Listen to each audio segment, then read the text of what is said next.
बच्चों, कक्षा 11 के रसायन विज्ञान के भाग 1 में टॉपिक हमारा चल रहा था, पाठ का नाम रासायनिक आबंधन तथा आणविक संरचना। उसमें हमने आपको कल उपसह संयोजी बंध के बारे में बताया था, उनकी संरचना बताई थी। आज हम देखेंगे उनके सामान्य लक्षण कि क्या लक्षण होते हैं उपसह संयोजी बंधों के। जैसे पहला पॉइंट, यह यौगिक सामान्यतः आकृति विलायकों में विलय होते हैं।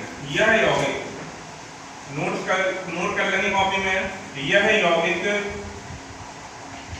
सामान्यतः अध्रुवीय विलायकों में विलय होते हैं। अर्थात कहने का मतलब आध्रुवीय विलायक हम ले लें, जैसे आपका आध्रुवीय विलायक होता है कार्बन टेट्राक्लोराइड, आपका आध्रुवीय विलायक होता है। इसमें हम उपसह संयोजी यौगिकों को घोलेंगे तो कैसे हो जाएंगे, ये आसानी से घुल जाते हैं। इसके बाद दूसरा पॉइंट, इन यौगिकों के गलनांक और पठनांक वैध संयोजी यौगिकों से ऊंचे तथा सह संयोजी यौगिकों से नीचे होते हैं। इन यौगिकों के जो गलनांक और पठनांक है, गलनांक व पठनांक कैसे होते हैं देखें। वैद्युत संयोजी बंध से, वैद्युत संयोजी यौगिकों से ऊंचे तथा सह संयोजी यौगिकों से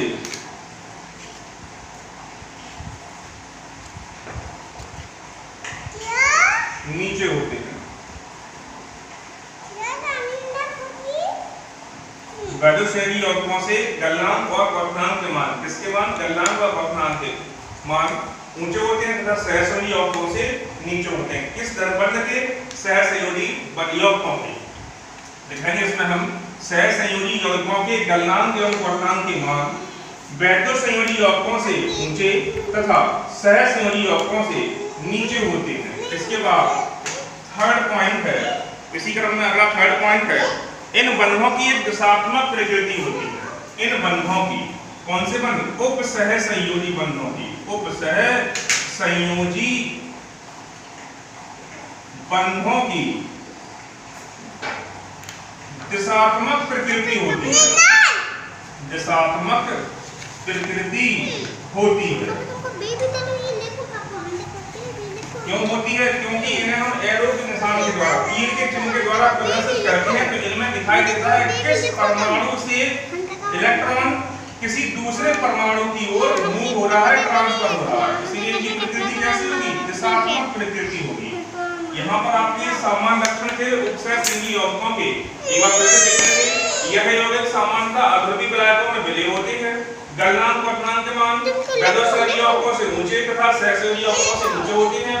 उपसह संयोजी बंधों की दिशात्मक प्रकृति होती है। इसके बाद अगली हेडिंग है अष्टक नियम की सीमाएं। अगली हेडिंग कर देंगे हम अष्टक नियम की सीमाएं। अष्टक नियम की सीमाएं, अष्टक नियम की सीमाएं देखेंगे। इसमें देखेंगे हम अष्टक नियम की सीमाएं क्या है। पहले हम देखते थे कि अष्टक नियम क्या होता है। कोई भी परमाणु अपना बाहरी कोश में 8 इलेक्ट्रॉन पूरे करने के, भाई जो अष्टक नियम होता है कितने का होता है, बाहरी कोश में परमाणु के बाहरी कोश में कितने इलेक्ट्रॉन होने चाहिए, 8 इलेक्ट्रॉन होना आवश्यक है। अब इसके लिए परमाणु या तो इलेक्ट्रॉन को देता है या इलेक्ट्रॉन को लेता है या इलेक्ट्रॉनों का त्याग करता है। जो भी कंडीशन रहती हो उस तरह से आपको हमने 3 बंध बता दिए हैं। अष्टक नियम का पालन करने के लिए परमाणु जो है वो 3 प्रकार के बंध बनाता है, वैद्युत संयोजी बंध, सह संयोजी बंध और उपसह संयोजी बंध। अब अष्टक नियम की सीमाएं क्या है कि किन किन परिस्थितियों में यह नियम अष्टक नियम लागू होता है। तो देखें लिखेंगे इस नाम सबसे पहले थ्योरी में कि अष्टक नियम एक बहुत उपयोगी संकल्पना है। अष्टक नियम एक बहुत उपयोगी संकल्पना है यह नियम केवल उन तत्वों पर, यह नियम कौन सा नियम? अष्टक नियम। अष्टक नियम केवल उन तत्वों पर लागू होता है जिनका जो परमाणु क्रमांक में अक्रिय गैस के, जो परमाणु क्रमांक में अक्रिय गैस के आसपास होते हैं, अर्थात जिनका परमाणु क्रमांक अक्रिय गैसों के परमाणु क्रमांक के आसपास होता है, वह अष्टक नियम का पालन करते हैं। अर्थात परमाणु क्रमांक और अक्रिय गैस तत्वों के परमाणु क्रमांकों में 3 से अधिक का अंतर ना हो। कितने से अंतर ना हो? 3 से। जैसे हमने ले लिया अक्रिय गैस और हमने ले लिया कोई तत्व। अब इनके जो परमाणु क्रमांक है, अक्रिय गैस का क्या होगा? परमाणु क्रमांक होगा, और तत्वों के भी क्या होंगे? परमाणु क्रमांक होंगे, परमाणु क्रमांक। अब इनके दोनों का जो अंतर हो वो 3 से अधिक ना हो। 1 हो सकता है, 2 हो सकता है और 3 हो सकता है। 3 से अधिक होने पर वह परमाणु अष्टक नियम का पालन नहीं करेगा। तो आगे लिखेंगे इसमें हम कि परमाणु क्रमांक और अक्रिय गैस तत्वों के परमाणु क्रमांकों में 3 से अधिक का अंतर नहीं है। आवर्त सारणी के तत्व जैसे नाइट्रोजन है, आवर्त सारणी में जैसे हमने देखा तत्व नाइट्रोजन है, ऑक्सीजन है, फ्लोरीन है। इसका परमाणु क्रमांक 7, इसका 8, फ्लोरीन का होता है 9। बाहरी कोश में 5 इलेक्ट्रॉन, इसमें 6 इलेक्ट्रॉन और इसमें कितने होते हैं? 7 इलेक्ट्रॉन होते हैं। तो यह आसानी से देखें, इसमें अष्टक पूरा करने की कितने इलेक्ट्रॉन कमी है? 3 की है, इसमें 2 की है और इसमें 1 इलेक्ट्रॉन। 3 इलेक्ट्रॉन, 2 इलेक्ट्रॉन और 1 इलेक्ट्रॉन की कमी है। तो ये तत्व कैसे हैं आपके? ये अष्टक नियम का पालन करेंगे।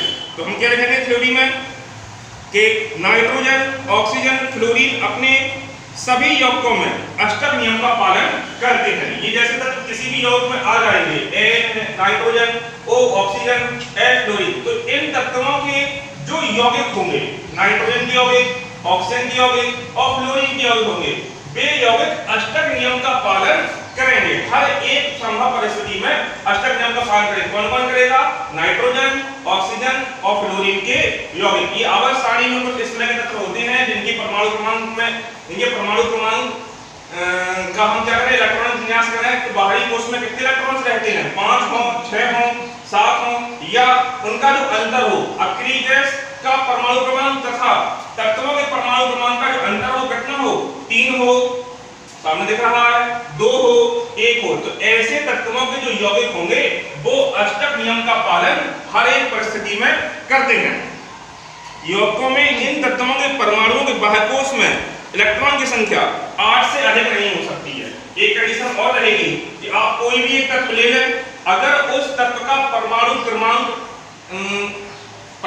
होगा और उसका हम क्या करेंगे? इलेक्ट्रॉनिक विन्यास करेंगे। किसी भी तत्व का हम क्या करेंगे? इलेक्ट्रॉनिक विन्यास करेंगे। यदि उस तत्व के बाहरी कोश में इलेक्ट्रॉन 8 से अधिक है तो वह अष्टक नियम का पालन नहीं करेगा, और 8 से कम है तो वह अष्टक नियम का पालन करेगा। तो ये थी आपकी कुछ अष्टक नियम की सीमाएं, इनको हम कॉपी में नोट कर लेंगे। अब इसके बाद अष्टक नियम के कुछ अपवाद भी हैं। अष्टक नियम